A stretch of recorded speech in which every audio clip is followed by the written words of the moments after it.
you today? Morning. Hey, Jackie. All right, so we have John O'Keefe today.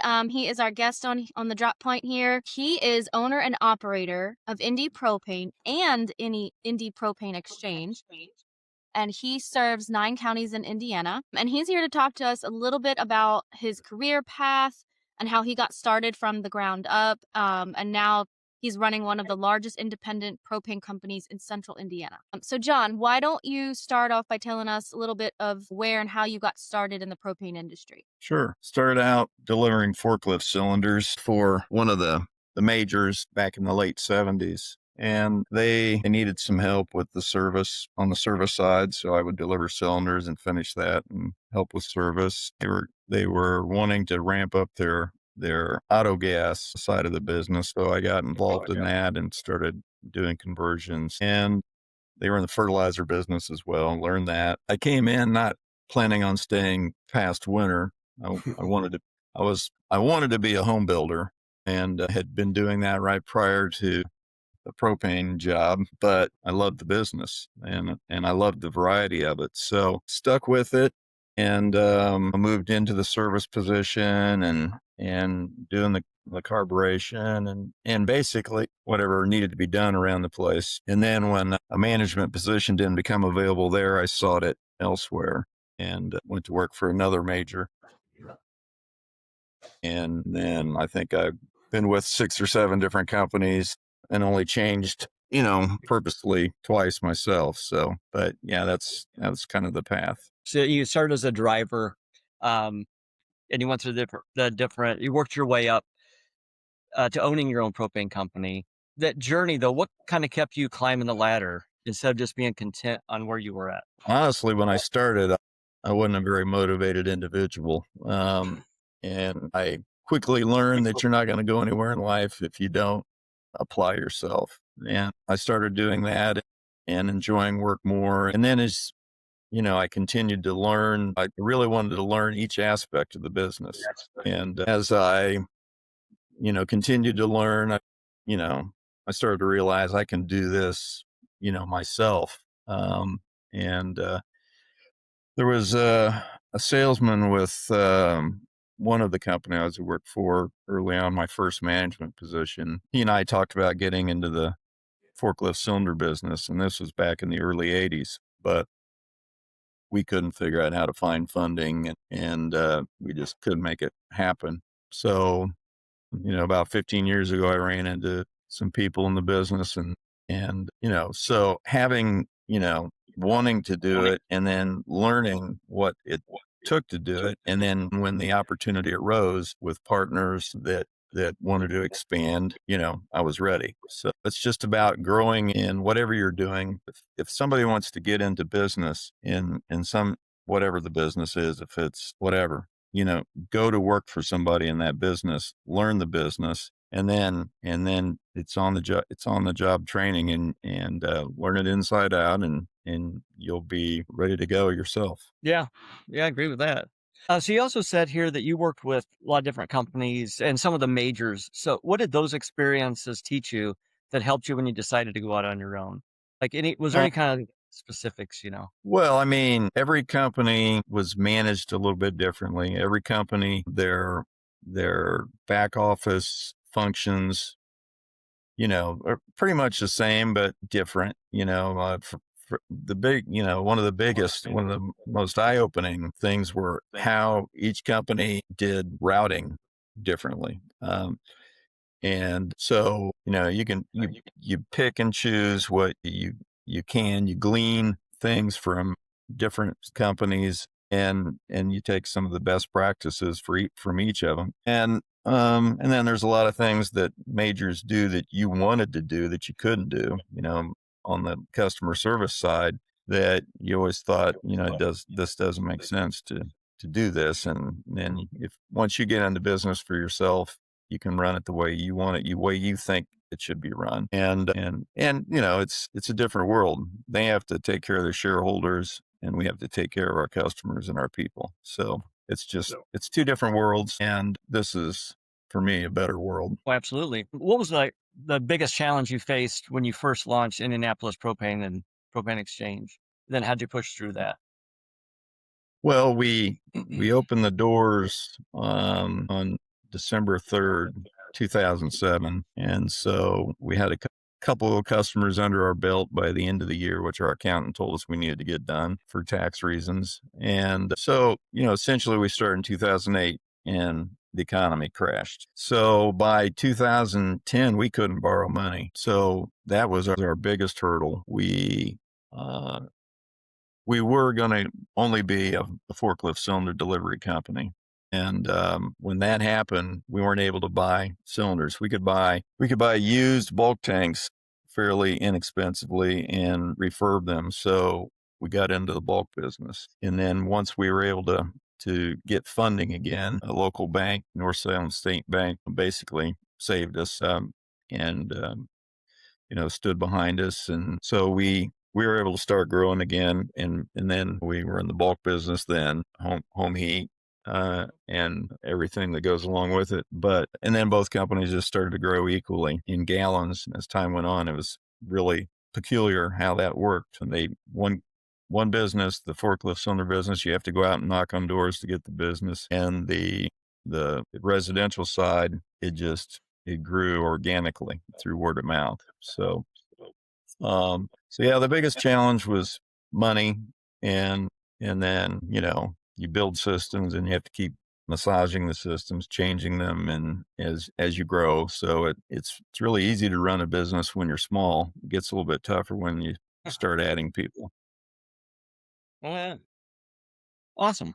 All right. So, how about as far as running a local propane operation, what day-to-day systems or habits keep your operation running smoothly? Or dispatching, customer service, anything like that? Well, it all boils down to people having good, smart, dedicated people in place, and we've got some really good people in place. And I developed some systems to begin with, handed them off to them, and they either massaged them or changed them out.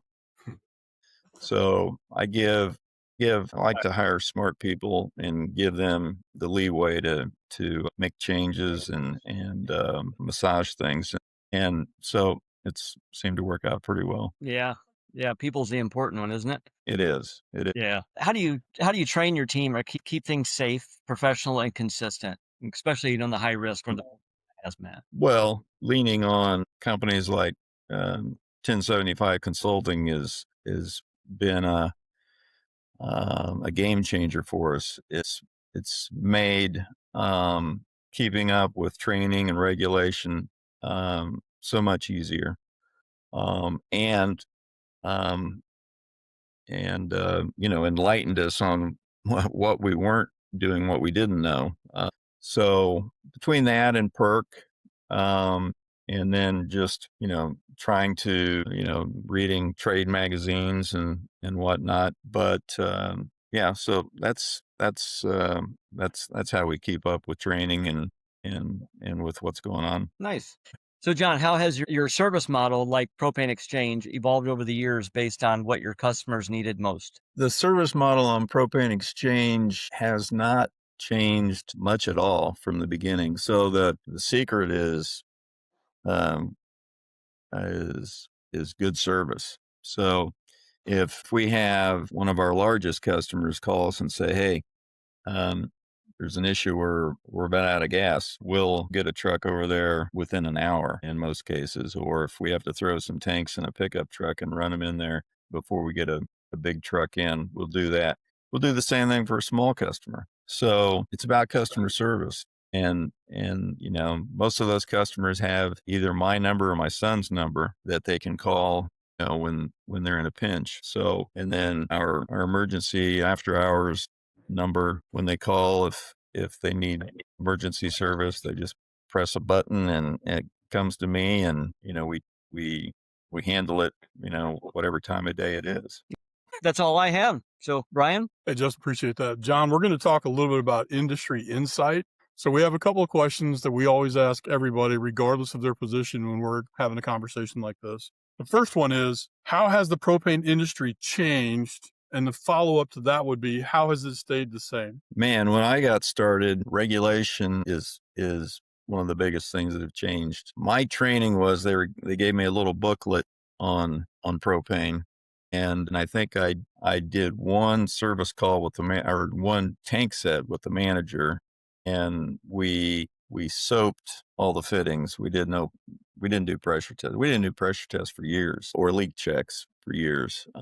Regulation change, required us to do that, and that's a good thing. Many other regulations, all the regulations that the feds put on us now, and training has training back in the day, the first major I worked for, I would go to training schools a couple times a year, and that type of training, it doesn't really happen anymore. The majors did away with that kind of training. I hated to see that go, but PERC has picked up the slack, and it's, if you utilize it, it is as good as anything that we got in house back in the day. And technology has been a huge difference. Even when we started this company, technology is changing. I mean, it's changing at such a rapid pace. It's hard to keep up with sometimes. But yeah, when I first started in the business, we didn't have a computer in an office. And even my first management position, I didn't have a computer in my office. Well, I did, but I wasn't supposed to. But it just didn't make sense not to have one. It's those things, are all evolution of learning about, regulation has its pros and cons, but it's always going to continue to change and probably have more and more regulation as we go on, which is scary. But training, we continue to learn and we continue to grow there, and that's a good thing. Technology, and you're not going to stop it, and that's a good thing. When we started this business, we were using paper tickets for our cylinder delivery and for our bulk deliveries. And so now we have onboard computers on the bulk side. We've got tank monitors. They give us real live data on tank percentages, and then we've got tablets in the cylinder trucks now too, where as soon as you make a delivery, it's billed. So those are all the things that have changed. The thing that's remained the same is customer service. It's always about customer service. So that's been the one thing that stays the same. And technology and training and regulation have all helped us improve the customer service side of it as well. So that's where I see the change and the things that stay the same. So I just want to follow up on a couple of things. So customer service really globally has changed so significantly in the last decade and a half, in part because of technology, in part because of some, reductions in forces that have happened in the industry along the way. How have you guys maintained your focus on customer service, realizing the changes in the industry and the adoption of technology has modified what customer service means to other people? How have you kept it the same? Yeah. So, I mean, my philosophy on customer service hasn't changed. It's become more important as we grow. I emphasize to everybody all the time that our customer service is what we are. It's our business. We're in the customer service business. We're not in the propane business. We're in the customer service business. And so you just don't lose focus of that, because it's what makes us. I mean, that's when you read online customer reviews for us, it's about the service, and it's about the interaction they get when they call the office. Our competitors, many of our competitors, are outsourcing their calls to call centers. You call us and you've got somebody that knows the area, is intimate with what's going on around here. And so I have a rule: you have to answer the phone before the third ring. And I've called some of the competitors, and literally it's been 20 minutes or so before I finally decided to quit, give up on the phone ringing. So, yeah, it's our philosophy on customer service really hasn't changed. It's just been more emphasized. So, obviously with our business, we do a fair amount of travel, and we have customers in a nice geographic territory now. And all of our customers that are most successful have the same approach and strategy as you. They stay very, very close to their customer base. They focus on the needs. Listen, the propane industry itself We take gas from a big tank, we put it in a truck, we put it in a small tank. That's the business, right? Yep. But how you take care of people and how they respond to you and the customer service you provide, that's really the difference in the industry today, right? Customers or companies that are growing have exceptional customer service. They respond to customers' needs. Whenever there's a failure, to your example, hey, we had somebody that maybe was going to run out or was getting close, you responded immediately, made sure the customer was taken care of. And unfortunately, in some situations, that's not the case today in other companies. But so I want to move on to one other piece that you had mentioned already. I want to talk about technology. How has technology impacted your business today? A little more specifically than we were talking about before. Not necessarily the brand of operating system that you used, but going from paper tickets and trucks to some technological advances and using meters, using tablets in trucks. How has that changed for Indianapolis Propane Exchange? Well, of course, the tablets and onboard computers lessen the work being done in the office. So it's working less. It's lightened the workload for office personnel, and it takes a lot of errors out that drivers would make on the truck with their math and spelling and so on and so forth. I was guilty of a lot of that. The introduction of um, the satellite tracking of tank percentages, or I guess it's not satellite. I guess it's more internet based. That's been huge. It's improved our customer service tremendously. Whether it's a keep full customer or will call customers, we put them on all of our customers, whether they're keep full, will call, customer owned, so that we we can, if the customer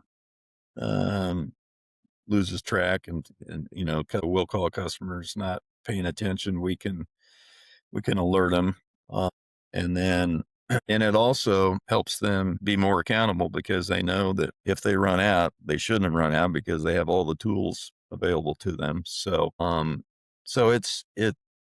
and then, and it improves routing efficiency, so we can get better fills and we're not making wasted trips. And a lot of our customers have heat pumps, and that was really difficult to work with degree day systems. And now that we have the monitors on, we know exactly where they are, and we can make those fills super efficient. Okay, thank you. So I want to move on to our next topic is business growth and lessons learned. What is one mistake that you made early on that turned out to be a big learning moment for you as an owner? Well, it really didn't happen in the propane business. When I was in my late 20s, I started buying income properties, and continued that up until I was almost 40.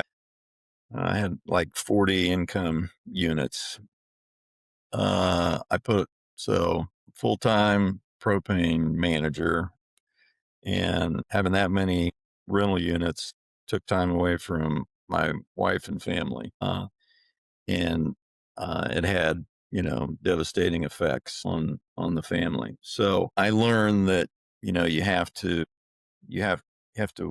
weigh that, because when you get into business, particularly as a scratch start, well, really any business. I mean, even if you bought an existing business, your time is most of your time is spent in that business, as you know. And so you have to weigh that, you have to understand that. And that was not something I foresaw when I got into the real estate business, but that was the biggest learning curve that I had. You have to make room for the most important part, and that's your family. So I would completely agree with you. I think that everybody that's here today at one point in time struggled with a work-life balance, and it affected our families at some point. And to realize that and then go, okay, like work is work, but the only thing that I really have at the end of the day is my family and the relationships that I have. To find that balance, because your business is your business is one of your kids also, right? It's one of the babies. It's something that you started and brought into the world, if you will,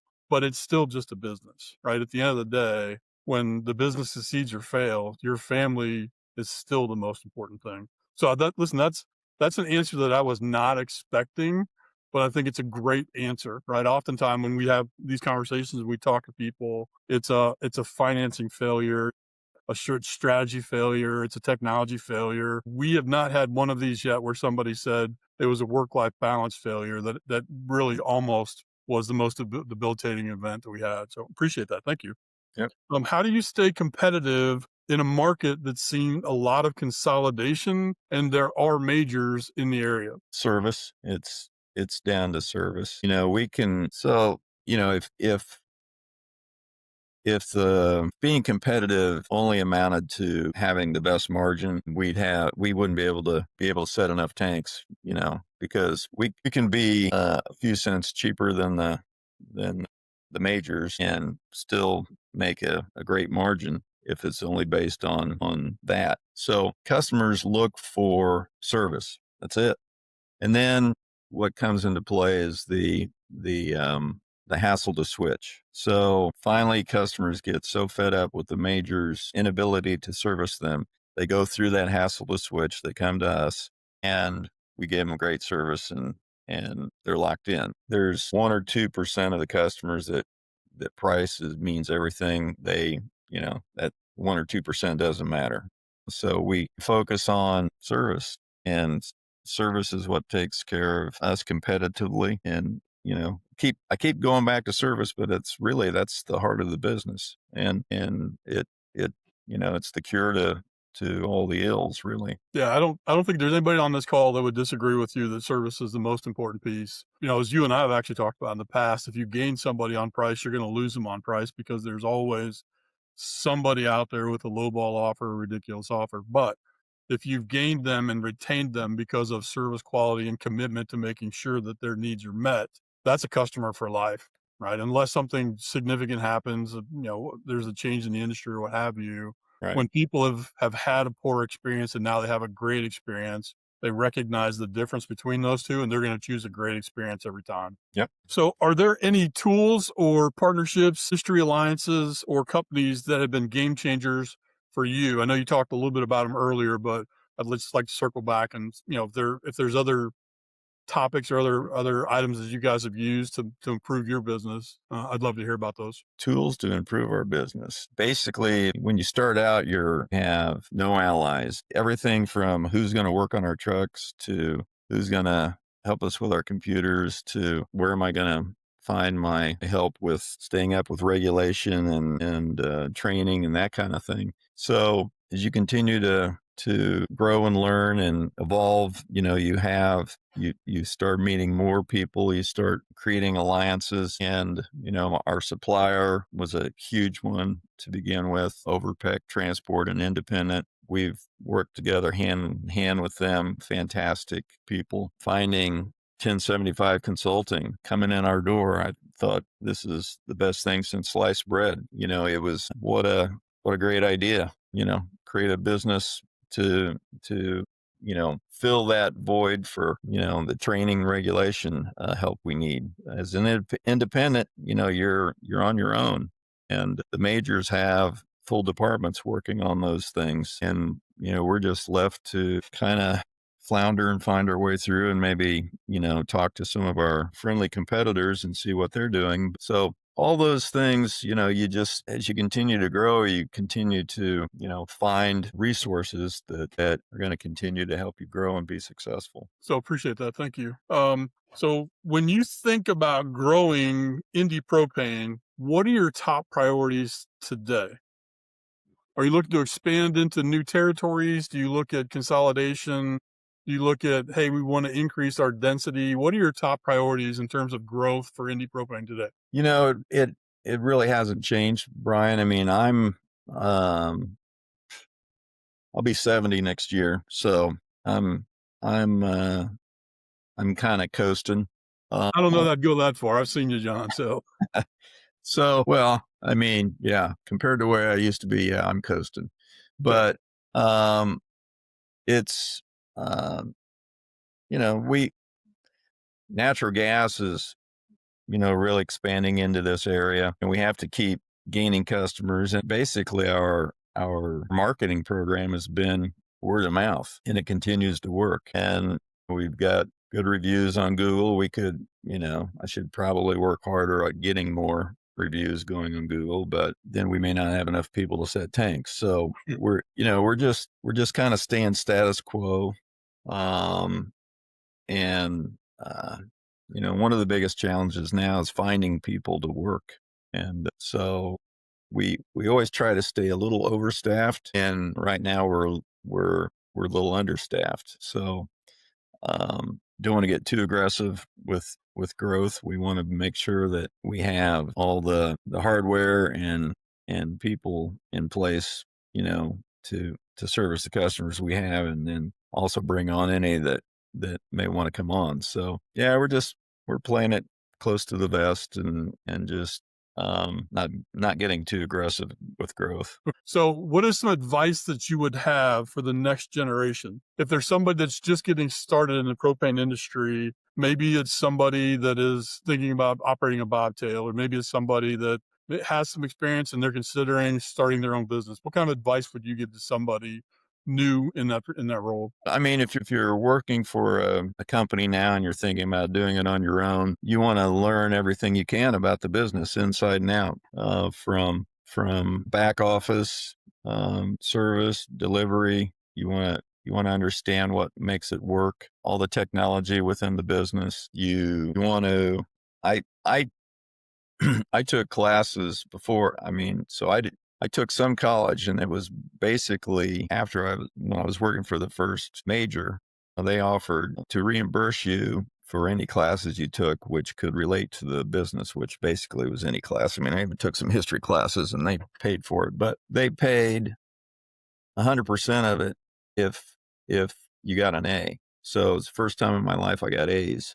So I took management classes, supervisory classes, sales classes, computer classes. I tried to educate myself as much as I could. I listened to tapes on leadership, lead the field, forget the Earl Nightingale, I think, and how to win friends and influence people, those kind of things. If you get into business for yourself, the biggest challenge is leading and managing people. It's when you're small, it's easy. When you start getting more and more people, then they have to interact with each other, work with each other, and that's probably the biggest challenge is keeping a team working in the same step, working for with everybody's goals, making that company to be the best it can be. So you want to learn everything you can about the propane industry, but you have to learn how to manage people probably more than anything. Sorry, I take notes as we're going along. So All right. maybe bring up another question for me. So what do you think is the most underrated mindset or skill that a successful propane business owner needs? Well, yeah, the working with people is probably it. Leadership. I don't feel like I'm as good a leader as I want to be or need to be. And that's something I continue to read books about and try to educate myself on. So, right back to people and leadership. Okay. So we're sort of done with the formal questions, but I have one more that we usually ask on the way out. What is the one thing, I shouldn't say that. What is one thing about Indy Propane that most people wouldn't know from just looking at your online presence? I don't know, probably that 15 years ago we had no customers. Probably most people don't realize we're such a young company and we started from nothing. So I'm guessing because, I talk to people and they think that we've been around for a long time, but in the whole scheme of things, 15 years is not long. That's not long, especially for a company that's grown to the size that you have. I'm going to ask this question. I already know the answer. What is the reason for your success? Well, we focus on the customer and the employees.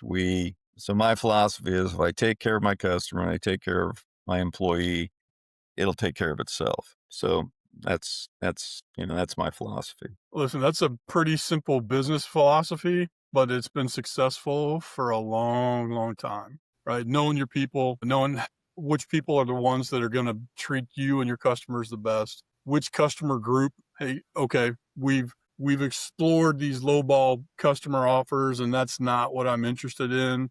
I'm interested in a reliable customer that's not only going to shop about price, that is concerned about their service. And having seen Indy Propane Exchange grow over the last 15 years from when I was a competitor with one of the majors with you to where you guys are today, it's a tremendous story. And it's a story that most independents have. And I wish as an industry, we would do a better job of telling those stories, because it's cliche, but it really is the American story, right? It's starting from nothing, working hard, growing your business, developing a name and reputation in such that allows you to not have to be concerned about the lowball marketing offers. Like, you just grow your business based off of service, and that's tremendous. So listen, Yep. I really don't have any more questions at this point. Is there anything else that you'd like to talk about, or any parting gifts on the way out for the Indy Propane Exchange or the industry in general? Nothing that I could think of, other than if you're listening to this and you're an independent, I'd think about these guys at 1075 Consulting. You guys have made our life a lot easier, and allow us to sleep better at night, not worrying that we're missing things or dropping the ball somewhere. So yeah, that's basically all I've got. John, we appreciate the kind words there. Thank you for your time today. Jackie, Justin, you guys have anything else for John? No, I'm good on my end. John, it was so nice speaking with you, and thanks for your time today. So yeah, if you guys have nothing else, I guess we're done. So before we stop recording, for anybody that's out there that likes to hear these interviews, please follow us on LinkedIn, Facebook, Instagram. We have a YouTube channel, which these videos will be posted to. If you have any comments or recommendations for content, or anybody else you'd like to see us possibly interview or have a conversation with in the future, please feel free to drop us a note. You can send it to info@1075consulting.org. You can message us through Facebook, Instagram, or LinkedIn, or any of our channels. Yeah. All right. Well, thank you guys so much, and enjoy the rest of your day. Thanks for having me.